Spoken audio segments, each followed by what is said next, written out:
saya Dr. Norman dari Klinik Mom and Baby. Hari ini saya akan menjelaskan tentang apakah batuk anak ibu berbahaya. Batuk itu disebabkan karena adanya infeksi atau kejadian lainnya pada saluran napas, baik sebelah atas maupun bawah. Jadi tidak selalu infeksi ya.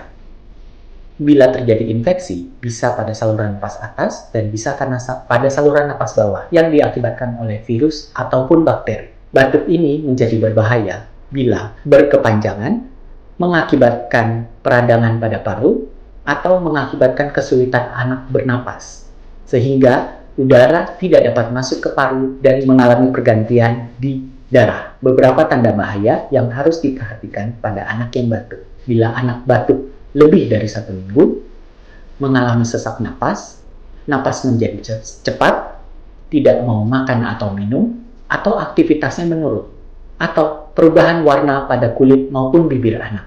Segera bawa anak berobat bila mengalami salah satu dari tanda tersebut. Untuk pencegahan, dapat dilakukan beberapa imunisasi, seperti influenza, PCV, maupun DPT. Sekian dari saya, Dr. Norman dari Klinik Mom and Baby.